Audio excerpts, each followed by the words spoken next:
Dalam Bapa dan Putra dan Kudus. Amin. Allah Bapa yang penuh kasih.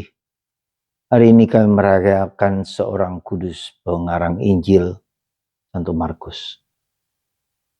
Bantu kami ya Bapa untuk mencintai sabda putramu. Terutama mengenal Yesus sebagai juru selamat penebus, pembebas. Yesua, penyelamat bagi hidupku, hidup orang lain. Dan itu pantas dan layak kubagikan kepada orang lain supaya orang lain juga mengalami keselamatan, kebahagiaan dalam hidup mereka. Terpujilah namamu kini dan sepanjang segala masa. Amin.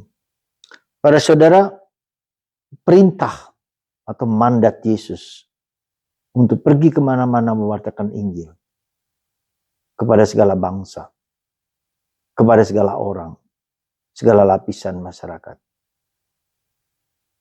Bantu kami ya Bapa untuk memahami, menyelaminya, menjadikannya menjadi panggilan kami masing-masing. Saudara, panggilan menjadi misionaris adalah panggilan yang luhur mulia dan tanda kedewasaan iman seseorang. Saya itu membayangkan misalnya karya misi tidak hanya pergi ke luar negeri kepada segala bangsa di tempat lain, tapi juga masih ada banyak tempat-tempat di Indonesia yang belum mengenal Yesus. Contoh konkret lah misalnya di Kalimantan atau di Papua.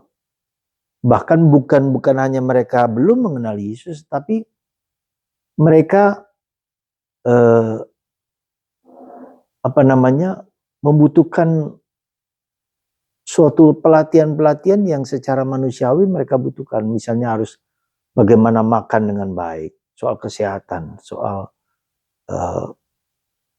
sekolah, pendidikan, pengetahuan. Dan banyak orang-orang di pelosok-pelosok Papua yang memang belum mengenal dalam tanda petik budaya yang sehat di dalam masyarakat. Mereka masih sangat-sangat agraris, bahkan boleh dikatakan sangat mundur sekali.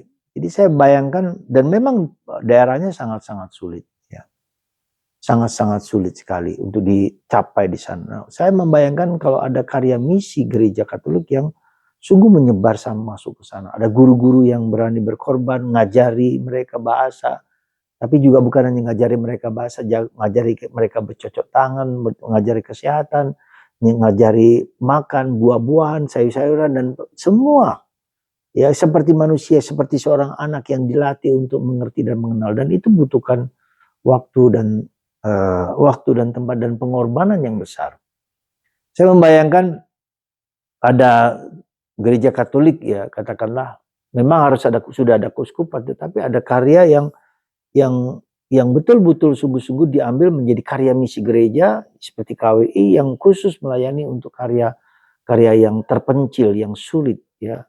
Seperti kalau misalnya pernah ada di setiap negara di Eropa, di Kanada, di Prancis, dulu di Inggris juga, yang karya misi gereja Jerman, gereja Prancis, gereja Inggris, Kanada, dan seterusnya untuk daerah-daerah misi yang sulit, yang terpencil gitu.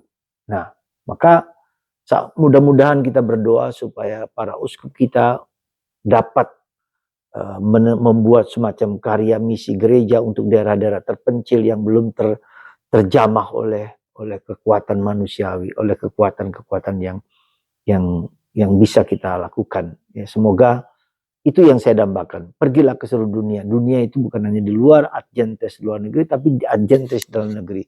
Supaya banyak orang hidup secara manusiawi, secara benar, dan mengenal Yesus dengan baik. Ya, terutama daerah misi yang jauh-jauh di Kalimantan, di Papua, dan seterusnya. Itu bayangan saya, gambaran saya. Nah, yang kedua, bahwa tugas misioner itu bukan hanya sekali lagi, bukan hanya ke skala bangsa. Di dalam keluarga kita masing-masing, kita menjadi misionaris kecil yang memberikan kesaksian tentang Yesus kepada orang di sekitar Anda.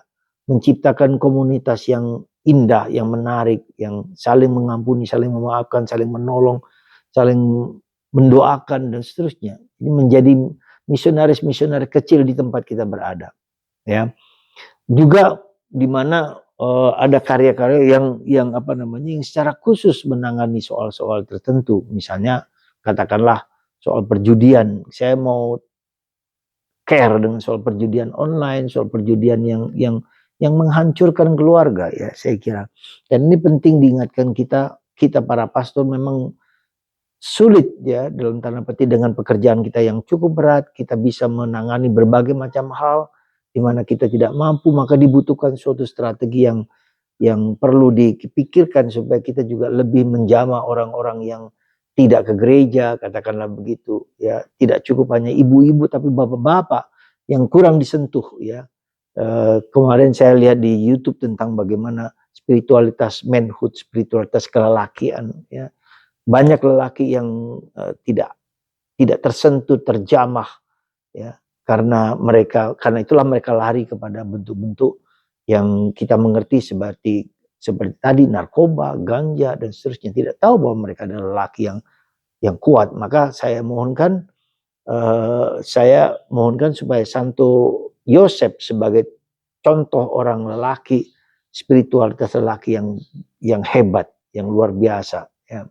Dan itu yang hanya mungkin ada orang ketika orang berani untuk apa? Untuk berkarya misi kemana-mana. Itu adalah seorang lelaki yang gentleman, yang kuat, yang tangguh. Dan itulah dibutuhkan di zaman ini, spiritualitas lelaki. Semoga Anda dan saya terdorong dan mendoakan supaya karya misi di tempat-tempat terpencil, terutama di Papua, dapat terwujud dengan baik. Sehingga kita bisa mendapatkan manusia-manusia Katolik yang baik. Ya, semoga para uskup berpikir lebih luas dan lebih tinggi sekali lagi tentang hal-hal yang tersebut. Semoga Tuhan memberkati kita semua, mendorong kita untuk berkarya misi, mewartakan kabar Kristus dimanapun kita berada, terutama di rumah kita, terutama di sekitar kita, terutama untuk orang-orang lelaki, terutama untuk orang-orang yang jauh, yang tak tersentuh. Tuhan memberkati Anda semua dan kita semua, sehingga mereka mendapat perhatian yang cukup.